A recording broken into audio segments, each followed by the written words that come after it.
ABC News exclusive, the heroic 6-year-old who escaped an alleged abduction attempt right in front of her house. The incident was all caught on camera, and now she and her parents are speaking out with a message that every parent needs to hear. Erielle Reshef joins us now with that. Good morning, Erielle. Good morning to you, Amy. You know, it happened in an instant. The suspect inappropriately grabbing that little girl just feet from her front door. But the terrifying encounter lasted just seconds thanks to Kennedy's quick thinking. And now the Nashes are sharing what she did to save herself and the essential conversation every family should have with their kids.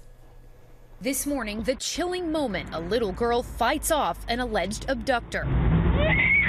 And for the first time, little Kennedy Nash in her own words. This guy walked by and he touched me and he pulled me. The 6-year-old speaking exclusively to ABC News, describing how she narrowly escaped. How did you get away? I don't know. He just let go of me because I screamed. The Ohio family's surveillance video capturing it all. You can see Kennedy just steps from her front door, taking out the trash. When the stranger appears, police say he suddenly grabbed her, stepped forward, then tried to drag her. Kennedy letting out a piercing scream.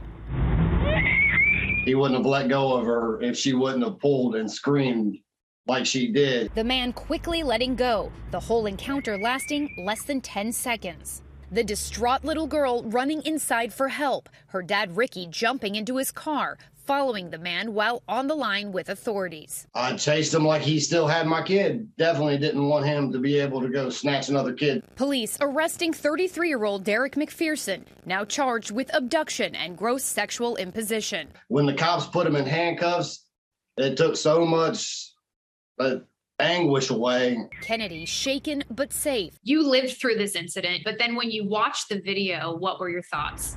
It made me cry. That has to stop your heart as a parent. It's forever etched in our minds, that scream. So that'll always be with us. The Nashes say they've talked to their 4 girls about how to fight off an attacker, never imagining they'd need to put that lesson into practice. As parents, you think, my kid's young. I don't know that they're really absorbing what I'm saying, but it turns out Kennedy was listening to you. Yes, she did.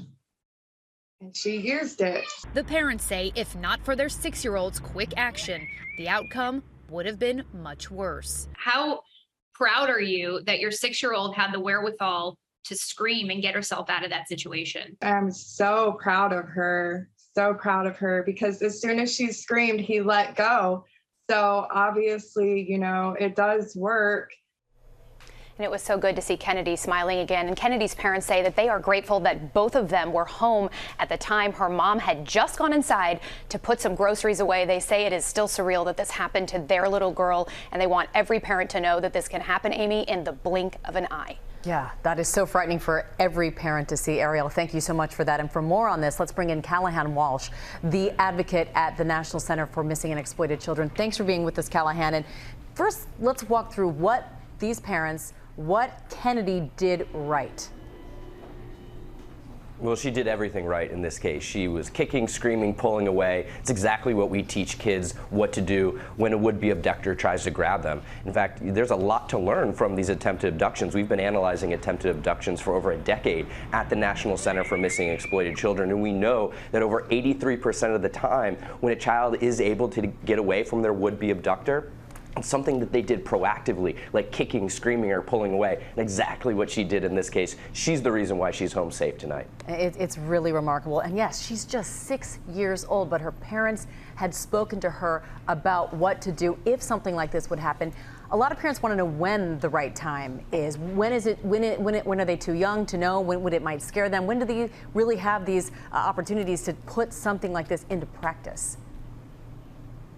Right. Well, you know, it's up to every household to determine that, but we suggest to really start young and make sure that messaging is simple and easy for your young kids to understand. Start with things like walking through your neighborhood, pointing out which houses your child could go to in an emergency, what your neighbors' names are, what their parents' full names are, what phone number and what home address they have. These are things that you can teach your young kids the basics of child safety. But of course, as they get older, so should the messaging. And so really make sure when you start young that it's simple, it's easy for kids to understand, and it's not overwhelming. Well, Callahan Walsh, thank you so much for walking us through that.